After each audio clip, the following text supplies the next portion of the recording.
వారిని మనం ఎలా అభివృద్ధి చెందాడు, ఎలా పైకి వచ్చాడు, ఏ స్థాయి నుంచి ఏ స్థాయి వరకు వచ్చాడు, మరి ఇప్పుడు ఈ విద్యార్థులకు సార్ యొక్క విలువైనటువంటి సందేశం ఏంటి, మరి నిరుద్యోగ యువత ఉన్నారు, పిల్లలు కూడా మరి పెడదారిన పడకుండా మరి పాఠశాలలో పిల్లలు బడిలోనే ఉండాలి, మరి అలా కాకుండా కొన్ని రోడ్ల మీద కూడా తిరుగుతూ అంటే వాళ్ళ ఇంటి పరిస్థితులను కావచ్చు, ఇంకా వాళ్ళ అంటే ఆర్థిక స్థితిగతులు కావచ్చు, ఇలాంటి అన్నింటి ద్వారా పిల్లలు రోడ్ల మీద కూడా ఇంకా కనబడుతున్నారు. నేను 5 రిపోర్టర్లు కూడా నేను అక్కడికి చూస్తున్నాను. అలాంటి సందర్భాలు సన్నివేశాలు ఉన్నాయి. షాపులలో పనిచేయడం కానీ, హోటళ్లలో పనిచేయడం కానీ, చిన్న వాటి ఊరుగడం లాంటి పనులు కూడా అబ్బాయిలు చేస్తున్నారు. సరే, వాళ్ళ ఆర్థిక స్థితిగతి ఎలా ఉన్నప్పటికీ పిల్లలు బడిలో ఉన్నారనేదే ఒక నినాదం, నా యొక్క ఆకాంక్ష కూడా. మరి ఆ సార్ను మనం దీని మీద ఒక 2 విషయాలు వారి వివరణ తెలుసుకుందామని చెప్పి సార్ ఆఫీస్కి రావడం జరిగింది. నమస్తే అండి సార్. ఇప్పుడు మన పిల్లలు మీరు ఆర్సీఓగా వరంగల్ ఇన్ఛార్జిగా ఉన్నారు. మరి పిల్లలు పాఠశాలలో మరి ఏ విధంగా వాళ్ళు ఈ గవర్నమెంట్ యొక్క ప్రభుత్వ సేవలను వాళ్ళు తీసుకుంటున్నారు, వాళ్ళకి తెలియని వాళ్ళు కూడా ఉన్నారు. మనం ఎలా ఈ పాఠశాలలో ప్రైవేట్కి వెళ్తేనే బాగుంటది, మరి ప్రభుత్వ పాఠశాలలో అయితే మరి నాణ్యమైన విద్య అనేది మనకు వస్తుందా రాదా అనేటువంటి అపోహలు ఉన్నటువంటి ఫ్యామిలీస్ కూడా ఉన్నాయి. మరి ప్రభుత్వ పాఠశాలలో పనిచేస్తున్నటువంటి ఉపాధ్యాయులు అంతా కూడా ట్రైన్డ్ హ్యాండ్స్, అలానే ప్రైవేట్ లో చేస్తున్న ట్రైన్ హ్యాండ్స్ కాదంటారు, ట్రైన్స్. కానీ మరి ప్రైవేట్ లోనే ఎందుకు చదివించాలి, ప్రభుత్వ పాఠశాలలో ఎందుకు చదివించకూడదు, దాని యొక్క వ్యత్యాసం, దాని వివరణ. ప్రభుత్వ పాఠశాలలలో కొన్ని వసతులు తక్కువ ఉన్నమాట అదే వాస్తవం. ప్రభుత్వ పాఠశాలలలో వాళ్ళు అన్ని సౌలభ్యాలను పెట్టుకుని పిల్లలను చదువు మీదనే ఫోకస్ చేస్తూ వాళ్ళని ఎప్పటికీ చదివిస్తూ ఉంటారు. కానీ మా గురుకులాలలో పిల్లవానికి ఆట, పాట, మాట, మళ్ళీ మేము చెప్పే పాట. అంటే ఒక విద్యార్థి అన్ని రంగాలలో అభివృద్ధి చెందేది ఒక గురుకులం. ఎందుకంటే మేము ఆ పిల్లలతో ఉంటాము, పిల్లలతో ఆడతాము, పిల్లలతో పాడతాము. క్లాస్ రూములలో అతనికి విద్యా బోధన సరైన పద్ధతిలో మేము చేస్తూ ఉన్నాం. దానివల్ల పిల్లలు గురుకులంలో ఎక్కువ మంది చదవడానికి ఈ పరిస్థితులలో ప్రత్యేకమైనటువంటి శ్రద్ధ చూపుతూ ఉన్నారు. తల్లిదండ్రులకు కూడా ఈ గురుకులాలలోనే పంపిస్తే వాళ్ళు బాగుపడుతున్నారనేటువంటి ఒక అభిప్రాయం కలిగింది. అందువల్ల మా ఉపాధ్యాయులు కూడా ఇంటి వద్ద 6 గంటలకు బయలుదేరి 8 గంటల వరకల్లా ఒక ప్రార్థన సమయానికి ఉండి వాళ్ళు 1:30 దాకా మేము ఇన్స్ట్రక్షన్స్ అవర్స్ చెప్పుకుంటాం. భోజనం తర్వాత వాళ్ళకి మళ్ళీ స్టడీ అవర్స్ 2:30 నుంచి 4:30 వరకు పెట్టేస్తున్నాం. పర్యవేక్షణ, ఉపాధ్యాయుల యొక్క పర్యవేక్షణలో జరుగుతూ ఉంటుంది. అప్పుడు పిల్లవాడు ఖచ్చితంగా చదవాలి, నోట్స్ రాసుకోవాలి. తర్వాత మళ్ళీ సాయంత్రం కూడా 7 నుండి 9 వరకు మళ్ళీ మేము స్టడీ అవర్స్ పెట్టిస్తున్నాం. దానివల్ల పిల్లవాడి మీద ప్రతి ఒక్క ఉపాధ్యాయుడు ప్రత్యేకమైనటువంటి శ్రద్ధ తీసుకోవడం జరుగుతూ ఉంది. కానీ కొంతమంది పిల్లలు ఏం చేస్తున్నారంటే ఈ సెల్లుల వల్ల కావచ్చు, లేకుంటే ఇంటికాడ ఉన్నటువంటి మారావం వల్ల కావచ్చు, తల్లిదండ్రులు చూపించేటువంటి గారాభం కావచ్చు, ఏదైనా కొంతమంది పిల్లలు వేలు చెప్పినా కూడా లేనటువంటి పరిస్థితుల్లో కొంతమంది పిల్లలు ఉంటారు. అంటే వాళ్లకు తల్లిదండ్రుల భయం లేదు, ఇటు ఉపాధ్యాయులు చెప్పిన ఉపాధ్యాయుల యొక్క మాటలు కూడా వినకుండా వాళ్ళు అది చేస్తూ వాళ్ళు ఖరాబ్ అయిపోతున్నారండి. పాఠశాలకు వచ్చిన తర్వాత మనం వాళ్ళని మన వైపు తిప్పుకునేటువంటి సైకాలజీ అనేది మనకు సబ్జెక్ట్ గా కూడా ఉంటుంది. మరి దాని ద్వారా మనం మార్చలేము పిల్లలని. సైకాలజికల్ గా మనం మారుస్తూ ఉంటాము. ఎంత మార్చినా వాళ్ళ యొక్క పరిసరాల ప్రభావం అక్కడ చూపుతుంది కాబట్టి. మరియు తల్లిదండ్రులు కూడా ఎలా ఉన్నారంటే ఇప్పుడు చిన్న ఫంక్షన్ అయినా తీసుకుపోవడానికి అక్కడికి వచ్చి ప్రిన్సిపాల్ మీద ఒత్తిడి చేస్తారు. అది అంటే ప్రిన్సిపాల్ మీద ఒత్తిడి చేస్తే కొంతమంది ప్రిన్సిపాల్ గట్టిగా ఉండి మేము పంపించండి, పిల్లలు మీరు ఎందుకు పంపించారంటే పిల్లలను మీ అమ్ముకున్నాం, మాకు ఒక్కరోజు పంపించండి, ఎందుకు పంపించండి అని ఈ విధంగా ఒత్తిడి చేయడం వల్ల ఇక ప్రిన్సిపాల్ కూడా తట్టుకోలేక ఏం చేస్తామనే ఉద్దేశంతో పంపిస్తారు. కొంతమంది మాత్రం స్ట్రిక్ట్ గా వాళ్ళ మీద కొన్ని లేనిపోని అపోహలు కూడా కనిపిస్తూ ఉన్నారు. అందువల్ల ప్రిన్సిపాల్స్ అన్నట్టుగా ఉంటుంది. అలాగే ఏంటంటే సార్ విషయం ఏంటంటే పాఠశాలలో పిల్లలకి, ప్రైవేట్ లో చదువుకున్న పిల్లలలో చాలా మందికి కళ్ళజోడు వస్తుంది. చిన్న ఏజ్ లో 3rd క్లాస్ 4th క్లాస్ పిల్లలు కళ్ళజోడు వస్తుంది. గవర్నమెంట్ పాఠశాలలో చదివే అంటే ఈ గురుకులాల్లో చదివే పిల్లలకు కానీ చాలా మంది చూస్తే 10 మందిలో ఒకరిద్దరు కూడా కనిపించట్లేదు. అంటే దాని వ్యత్యాసం ఎందుకు అంటే మీరు బ్యాలెన్స్ డైట్ ఇవ్వడం వలన వాళ్ళ అక్కడ ప్రైవేట్ లో వాళ్ళది ఫోర్స్ ఎక్కువ ఎందుకు అనేది ఇప్పుడు నిజానికి మాత్రం గవర్నమెంట్ డైట్ ఛార్జెస్ పెరిగినాయి కాబట్టి మేము అన్ని విధాల పోషక పదార్థాలు వాళ్ళకి అందిస్తున్నాం. అదొక కారణం. కానీ దానికి ఇంకా చాలా ఇంపార్టెంట్ కారణం ఏమిటంటే పిల్లలను ప్రతిరోజు మేము 4:30 నుంచి 6 గంటల వరకు ఆటలు ఆడిస్తున్నాం. ప్లేయింగ్ కంపల్సరీ పిల్లవాడు ఆడవలసిందే ప్రతిరోజు. ఇంకా హాలిడే వచ్చిన రోజు ఇంక ఎక్కువ ఆడతాం.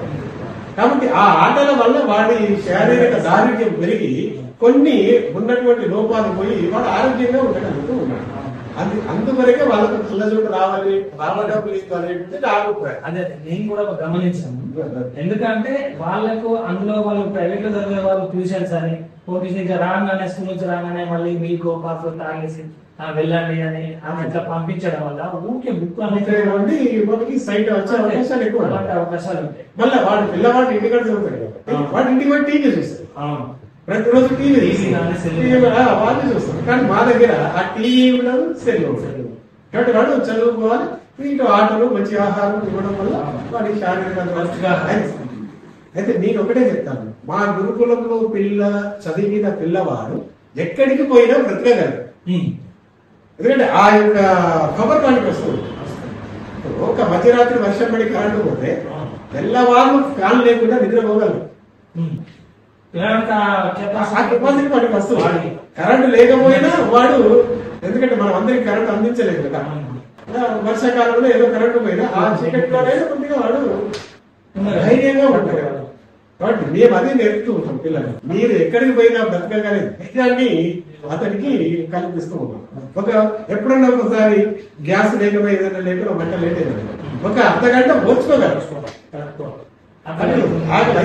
ఏది అన్నా కూడా విషయాలు అంటే దీనివల్ల అతనికి ఆ అబ్బాయి ఏమొస్తుందంటే సమయస్ఫూర్తి పెరుగుతూ ఉంటాం. ఈ సమయంలో మన ఇంటికాడైతే ఇలా మన అమ్మను కూడా ఇలా గౌరవించాలి, మన అమ్మ కూడా లేట్ చేస్తే ఒక్కొక్కప్పుడు జరుగుతూ ఉంటుంది అనేటువంటి ఉద్దేశాన్ని మేము పిల్లలకు కలిగిస్తున్నామని మేము భావిస్తున్నాం. ఇంకొకటి ఏంటంటే కరోనా టైంలో మీరు ఎలాంటి ప్రాబ్లమ్స్ ఫేస్ చేశారు? అంటే వాళ్ళ పిల్లలకు మరి విద్యను అందించడానికి ఎలాంటి చర్యలు తీసుకున్నారు? మా సెక్రటరీ గారి ఆదేశాల మేరకు మేము పొద్దున 6 గంటల నుంచి 9 గంటల వరకు వాళ్ళకి జూమ్ క్లాస్ ఏర్పాటు చేస్తాం. జూమ్ అంటే వాళ్ళ మొబైల్ అందరికి తీసుకోమని చెప్పాను. ఎవరైనా తీసుకోలేని పరిస్థితి ఉన్న వాళ్ళకు మేరే డౌన్ చేసి వాళ్ళకు ఆ యొక్క సెల్ కూడా పంపించే ప్రయత్నాలు చేశాము. అయితే మరి 6 గంటల నుంచి 9 గంటల వరకు ఎందుకు పెట్టారు? మరి మధ్యలో పెట్టవచ్చు కదా అంటే తల్లిదండ్రుల దగ్గర సెల్ ఫోన్ ఉంటుంది కాబట్టి వాళ్ళు కూలికి వెళ్ళినట్లయితే ఈ ఫోన్ వాళ్ళకి తీసుకోవాలి. అయితే ఇక్కడ అబ్బాయి నష్టపోతాడని చెప్పి మా టీచర్లకు మేము సూచనలు ఇచ్చి మా కార్యదర్శి ఆదేశానుసారం వాళ్ళు 6 నుండి 9 ఆఫ్టర్ మళ్ళీ ఆ 4-5 నుండి మళ్ళీ 1 గంట ఈ విధంగా వాళ్ళ పిల్లలు చూస్తూ వాళ్ళని అటెండెంట్ వేసుకొని దానికి సూపర్వైజర్ పెట్టి వాళ్ళన్నీ చూస్తే అటెండెన్స్ తీసుకొని ఆ విధంగా పిల్లలు మన కంట్రోల్కి తీసుకెళ్తారు. మొత్తం పిల్లలు లాస్ కాకుండా పిల్లలకు మా వంతు సహాయం మేము చేస్తామని భావిస్తున్నాం. ఇంకా తీసుకున్నది అంతే కదా వాళ్ళ ప్రయత్నాన్ని మనం చేయడం. పిల్లలకి సార్ ఇప్పుడు మండే టు సాటర్డే మీరేమైనా మెనూ పెట్టుకొని వాళ్ళకు ఆ డైట్ అనేది అట్లా మాకు గవర్నమెంట్ మెనూ ఇచ్చింది సార్. దాదాపుగా మెనూ ప్రకారమే ఇప్పుడు మాకు నడుస్తుంది. ఒక కూరగాయలే మెనూ ప్రకారం అప్పుడప్పుడు వారికి తీసుకురావడం కూడా కొద్దిగా బాధపడడం వల్ల మనం కొద్దిగా అటెండ్ చేస్తున్నాం. కానీ మిగతా అంతా టిఫిన్ కానీ అవి మటన్ కానీ చికెన్ కానీ ఫ్రూట్స్ కానీ ఎగ్స్ కానీ ఏమైనా మేము దాదాపుగా 99% అందిస్తుంది. మీరు ఈ స్థాయికి రావడానికి గల కారణాలు మీరు ఎలాంటి ఇబ్బందులకు గురయ్యారు? లేదంటే అంటే మీరు ఎలాగైనా పై ఆఫీసర్ సిపిఐ ఆఫీసర్ నుంచి కావచ్చు, బస్సులు కావచ్చు, అలాంటివి ఏమైనా ఉంటాయి చిన్న కావచ్చు? నన్ను కన్న తల్లిదండ్రులకు ఫస్ట్ నమస్కారాలు సార్. ఎందుకంటే నన్ను కన్నందుకు వాళ్ళ రుణాన్ని నేను ఎప్పుడు తీర్చుకోను. మా అమ్మ నాన్నలు మొగ్గం వేసి నన్ను చదివించారు. నేను కూడా చదువుతూ కండలు చుట్టాను, బీడీలు చేశాను వృత్తిపరంగా. తర్వాత నేను చదువుకునేటప్పుడు సంక్రాంతి ఎక్స్కర్షన్ పోవాలంటే పైసలు అమ్మ నాన్న ఇవ్వకుంటే నేను తోట వేరబోయి, మిరపకాయలు వేరబోయి, పనికి వేరబోయి, అవి సంపాదించుకుని నేను ఎక్స్కర్షన్ పోయి సంపాదించుకొని చేస్తాను. అయితే తల్లిదండ్రుల అదృష్టం భగవంతుని యొక్క కృప వల్ల నాకేమైంది 8వ తరగతి నుండి మెరిట్ స్కాలర్షిప్ వచ్చేస్తాను. బాగా మెరిట్ స్కాలర్షిప్ ఎంత అంటే 50 రూపాయలు. మెరిట్ లో ఉన్నామనే దానికి మా అమ్మ నాన్నలు అప్పుడు చాలా సంతోషించింది. అరే మా బాబుకి ఇలా వచ్చింది అని చెప్పి. అంటే అమ్మా నాన్న యొక్క సంతోషం కోసం బీట్ చేశాను. తర్వాత ఇంటర్మీడియట్ చదివేటప్పుడు అమ్మా నాన్నలకు ఏజ్ పడింది కాబట్టి వాళ్ళు నీళ్లు తెచ్చుకోవడానికి పని చేసుకోవడానికి ఇబ్బంది అవుతుందని చెప్పి ఉదయాన నేను మాకు సరిపోయే నీళ్లు చేదబావి నుండి పట్టుకొని వచ్చి అందరికి సరిపెట్టి నేను సమయంలో స్నానం చేసి సైకిల్ మీద కాలేజీ వేరు చేయలేదు. అది దాదాపు 20 అప్ డౌన్ కలిసి 40 కిలోమీటర్లు ఉంటుంది. 11 సంవత్సరాలు వచ్చేసి పిల్లలలో మరి మోరల్స్ కానీ ఈ రోజుల్లో పిల్లలకి మీరన్నట్టు తల్లిదండ్రులు అంటే కానీ గురువులు అంటే పెద్దలు అంటే రిలేషన్షిప్ అంటే ఇలాంటి మర్యాదలు అవి మామూలుగా ఇప్పుడు పిల్లలు ఎవరు అట్లా పాటించట్లేదు ఎక్కువ. దానికి మీరు ఇచ్చే సమస్య పిల్లలు ఎన్ని ఉన్నా ఎంత ఆస్తి ఉన్నా లేకపోయినా తల్లిదండ్రులను గౌరవించిన అబ్బాయి నేను అందుకే ప్రతి స్కూల్ పోయినప్పుడు అదే చెప్పాను. నడయాడే దేవుళ్ళు మీ అమ్మ. ఏమిచ్చినా మీ అమ్మ రుణాన్ని తీర్చుకోలేదు, మీ నాన్న రుణాన్ని తీర్చుకోలేదు. ఒక అమ్మ నువ్వు తడుస్తుంటే నీ ఎదురుకు వచ్చింది, అమ్మ తడుస్తారని తెలిసి కూడా నీకు కొంగు అంటే అంత గొప్ప అమ్మను నువ్వు ఎప్పుడు నీకు ఏమి తెలియదని అనదు. తెలవకపోయినా ఏమి తెలియదమ్మా అని చాలా బాధపడతావు. నాన్న కూడా చిరిగిన అంగి తొడుక్కోలేనా నీకు మంచి అని అంటే నీ మీద ఎంత గౌరవం ఉందో తెలుసా. ఇప్పటికీ నేను మా అమ్మా నాన్న ఇప్పుడు లేదు, చాలా కష్టపడ్డారు, నేను చాలా బాధపడుతున్నాను. ఇప్పుడు నేను ఒక కారు కొట్టుకొని కారు తిరుగుతుంటే మా అమ్మ నాన్న లేదు, అసలు ఎక్కించి తిరుగుతే నేను బాధపడుతున్నాను. Personal feeling. అది ఎంతసేపు ఒక తల్లిదండ్రి కొడుకు బాగుపడాలని చూస్తారు కానీ కొడుకు సంపాదించి నాకు పెట్టాలని ఏ తల్లిదండ్రి చెప్పారు. ఈ విషయాన్ని నేను పిల్లలకు చెప్తున్నాను. కాబట్టి నీ నాన్న నీ క్షేమాన్నే కోరు, వేరే ఎవరు నీ స్నేహితుడు వలరు, నీ భార్య వలరు, బాధగారు వలరు, ఎవరు ఫస్ట్ నీ క్షేమాన్ని కోరేది ఎవరు తల్లి. 3 పూటల మంచిగా అన్నం పెట్టి సారేది ఎవరు తల్లిదండ్రులు. కాబట్టి నేటి సమాజంలో తల్లిదండ్రులను పూజించిన వ్యక్తి గొప్ప మహాత్ముడైతాడని నా భావం. వాడి సమాజంలో పూజింపబడతాడు, నా భావం. పిల్లలకు ఇదే మూలంగా చెప్పాలి, ఇదే మూలంగా చెప్తూ నీ అమ్మ నాన్న దీవుల చదువు ఖచ్చితంగా వస్తుంది. నువ్వు చదివి మంచి మార్కులు నీ అమ్మ నాన్నకి ఇవ్వడమే వరం. అదే ఆయనకి ఇచ్చే వరం. ఆయనకి ఇచ్చే మంచి ముత్యాల హారం, ఆయన మెడలో వేసేటువంటి బంగారు ఆభరణము నీ మంచి చదువు చదివినటువంటి సర్టిఫికెట్. ఫ్యూచర్ కి వాళ్ళు ఇచ్చేది అంతే. అంటే నేను చాలా కష్టపడ్డానని అమ్మన్నాడు. వీడియో చేశాను, మిస్త్రీ ఉంటారు, సైకిల్ రిపేర్ చేశాను, పంచాలు ఒత్తికాను, సెల్ఫ్ చేస్తూ అది అమ్మ నాన్నకి మనం చేతుడు వారంగా ఉన్నాం. అట్లా చేస్తూ దీపం పెట్టి చదువుకున్నాం.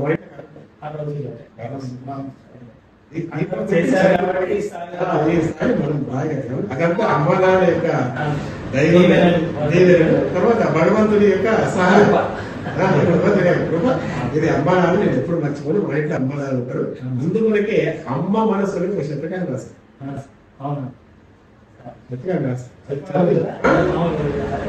అంటే దాంట్లో ఫిజర్ల ముఖ్యంగా నేనేం చెప్పానంటే, కొడుక నువ్వు అమెరికాకు పోయినప్పుడు కానీ నా ఆరోగ్యం బాగలేదు, ఒక్కసారి వచ్చి చూసిపో. నా కోసం కాదు, నేను చనిపోతే నువ్వు వచ్చినప్పుడు నీ ఇంటి పక్క వాళ్ళందరూ నేను తిడతారు, నువ్వు చూడక ఉన్నప్పుడు చూసి వచ్చిపో. నా కోసం కాదు, నా మనసు బాధపడుతుంది, నిన్ను దగ్గర నా మనసు బాధ. అంటే ఎంత గొప్ప అమ్మ మనసు. చెప్పాను. ఆ అమ్మ అనుకుంటుంది అనమాట, ఈ పరిస్థితులలో నాకు అన్నం పెడుతున్నారా అని అమ్మ రోడ్డు మీద వెళ్ళినప్పుడు చూస్తాను, అరే నాన్న ఒక ముద్ద తినురా, నువ్వు బ్రతుకుతావురా అని బతిలాడి నీకు అన్నం తినిపించి అంతే తీర్చి. ఇప్పుడు ఈ పరిస్థితిలో బాలచంద్ర నేను తింటాను నాకు బిడ్డరా అంటే కొడుకు కారణం లేదు. అసలు ఏది విచిత్రం అని నా మనసు చాలా బాధపడుతుంది. అజ్ఞానం అయిపోయింది, విజ్ఞానం పెరిగి కూడా అజ్ఞానంగా మారిపోయింది ఈ రోజు. అంటే ఆ పద్యాన్ని రాశాడు సార్. ఆ పద్యాన్ని రాస్తే అందరు ఏడ్చారు. మీరు ఫార్వర్డ్ అయితే ఇక అమ్మాయి చేసింది నాన్నని చేయలేదు అని నాన్న శతకాన్ని కూడా రాశారు.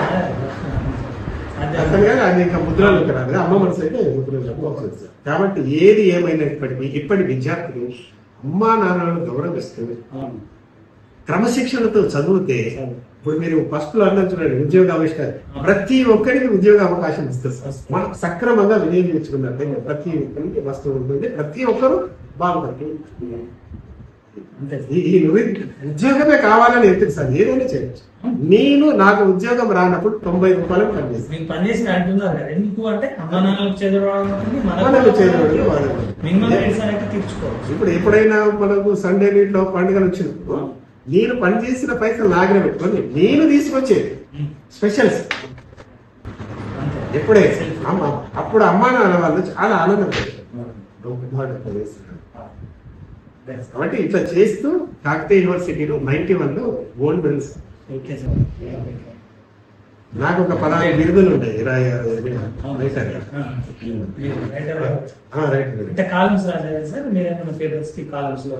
పేపర్స్ ఒక్కసారి ఏదో వచ్చింది కానీ ఇక మనం కూడా చెప్పుకునే అది లేదు.